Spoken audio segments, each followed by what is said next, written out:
porque al final eso es un trabajo que llevamos haciendo desde Albasud, en especial este último año.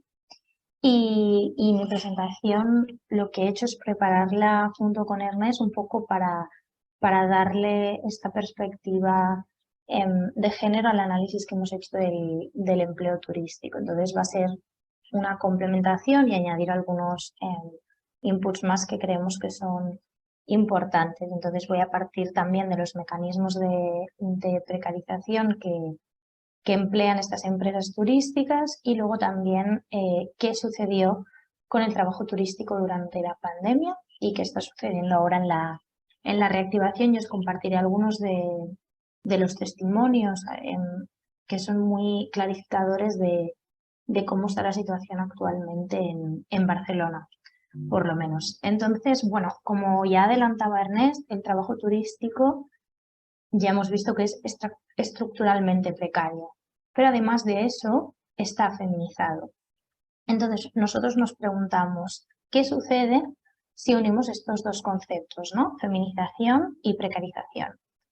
Bien, pues si nos hacemos esta pregunta, vemos que al final las mujeres son aquellas que están en las posiciones más precarias, que al fin y al cabo son las que muchas de ellas sostienen la actividad turística, como podrían ser, por ejemplo, las camareras de pisos encargadas de la limpieza de los hoteles, las azafatas de los congresos, las trabajadoras en los comercios, todas estas posiciones, ¿no? Muchas de ellas feminizadas y también muy precarias. Entonces partimos de esto. Y luego también vemos que desde la academia, desde las personas que estamos haciendo investigación, gran parte de estas investigaciones en relación al mercado laboral turístico y al género, como las experiencias de estas mujeres que trabajan en turismo, han quedado reducidas a las problemáticas del techo del cristal y la brecha salarial, que sin menospreciar estos trabajos, nosotros y nosotras somos críticos y críticas que creemos que falta incorporar en este análisis también una perspectiva de clase para entender mejor estas consecuencias, ¿no? y este tema. Entonces, ¿qué mecanismos usan las empresas para devaluar el trabajo? Bien, antes que nada, tenemos que saber que partimos de una desigualdad social por razones de género y de una división sexual del trabajo, en la cual, en esta división sexual del trabajo, se le asigna a la mujer el rol de cuidadora, las tareas de limpieza, el trabajo doméstico, etc. Entonces, ¿qué sucede? Que a partir de esta desigualdad social, de esta división sexual del trabajo, las empresas la toman y además de reproducirla, que ahora veremos cómo, también le sacan un provecho.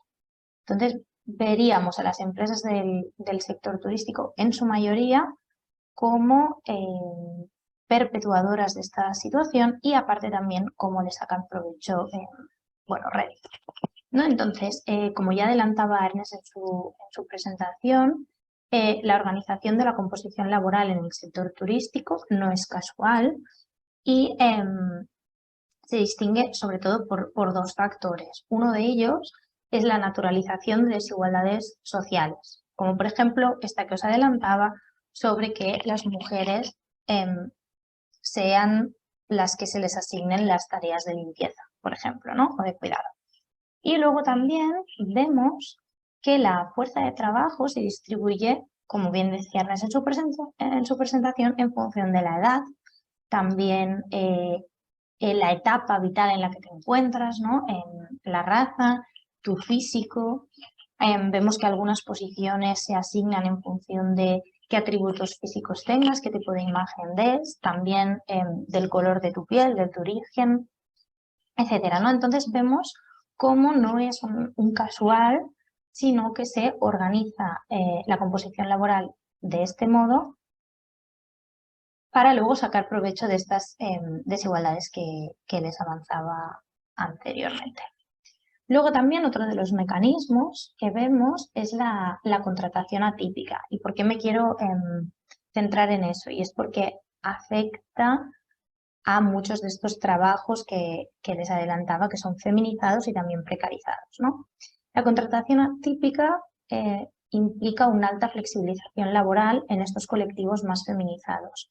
Y a veces puede estar relacionado con la idea de que son las mujeres las que tienen la responsabilidad de responder a estas ciertas tareas domésticas, ¿no? Volvemos a lo que adelantaba al inicio sobre la división sexual del trabajo en los roles tradicionales de hombre y mujer.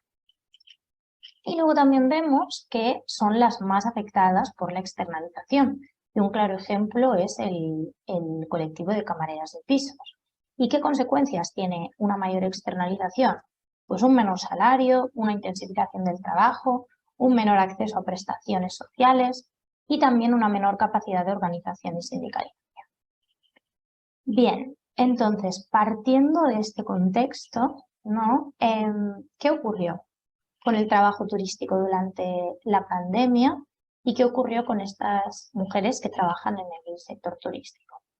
Bien, pues vimos que se trató de una crisis donde las mujeres tuvieron una mayor carga sanitaria y de cuidados, pero no la misma posibilidad de tomar decisiones, ya que las directivas de las instituciones se encuentran altamente masculinizadas.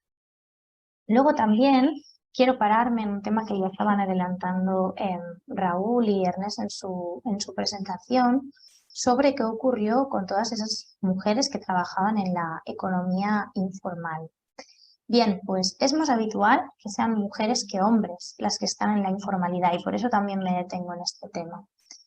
Según la Organización Mundial del Turismo, hay 740 millones de trabajadoras en el mundo que se sitúan en esta economía informal.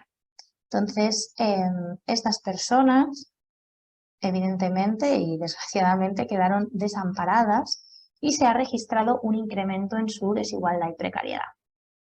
Además de que han sufrido y siguen sufriendo persecución policial. Y en eso, por ejemplo, un claro ejemplo es la persecución que hay y el desplazamiento de todo lo que sería la venta ambulante. Y bien, quería destacar hoy el trabajo informal y la importancia de tomarlo en cuenta, ya que a pesar de lo importante que es y lo fundamental que es y cómo sostiene el trabajo turístico, no hay estadísticas disponibles en la mayoría de países ni tampoco se hace distinción por sexo.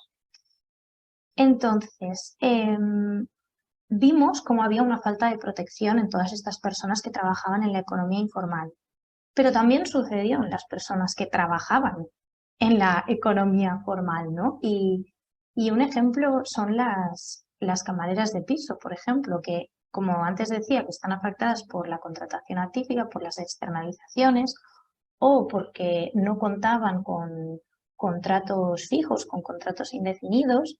Muchas de ellas, cuando llegó la pandemia en marzo de 2020, no sé si se acordarán, pero muchas de ellas quedaron desprotegidas frente a los despidos masivos.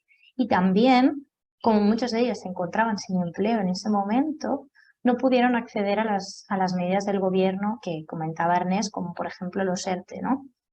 Que solo se dieron a este personal fijo y como mucho en el fijo discontinuo contratado directamente por los hoteles, ¿no? Bueno, entonces vimos cómo afectaba sobre todo a un colectivo de trabajadoras que ya eran muy precarias. Y luego también, como comentario que sucedió durante la pandemia, fue la influencia del teletrabajo y el trabajo doméstico, ¿no? Y como vimos que se redujo la producción de artículos y aportaciones científicas hechas por mujeres.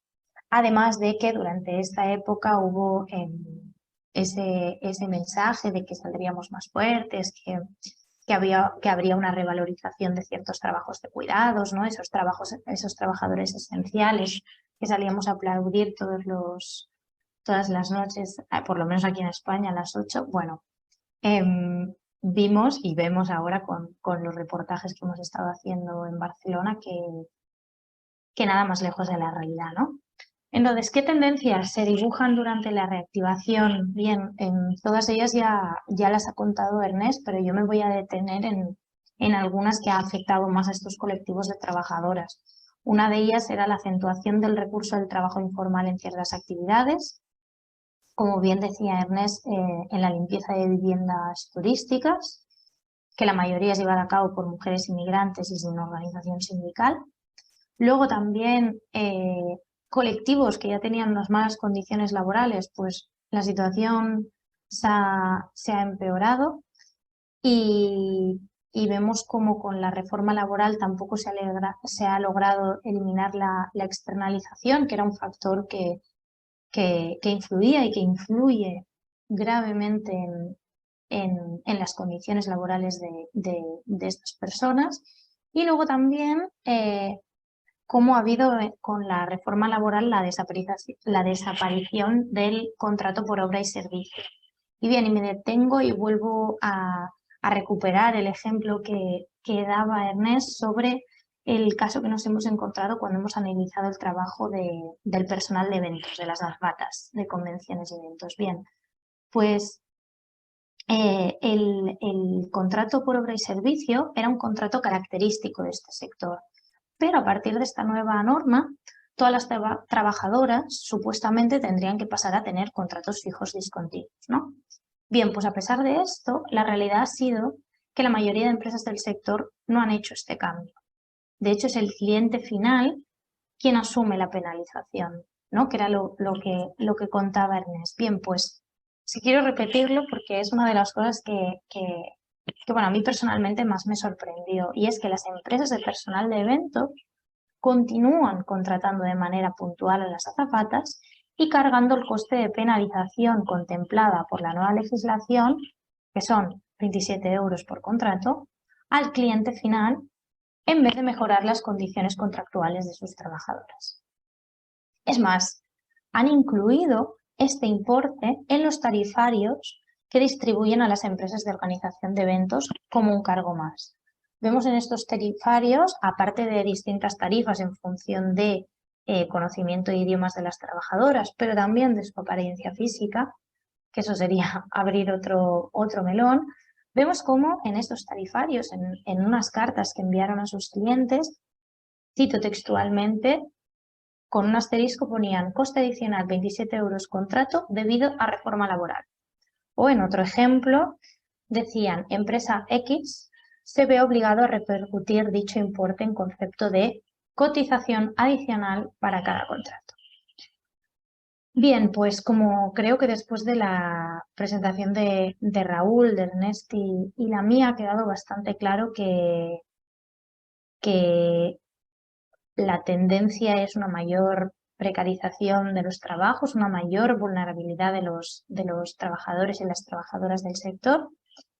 Y esta es un poco la situación en la que nos encontramos hoy día y bien, solo decir que desde Albasud seguiremos codo a codo con las trabajadoras y los trabajadores para poder explicar su situación y con un atisbo de esperanza de poder cambiarla o por lo menos hacer ruido y denunciarla. Muchas gracias.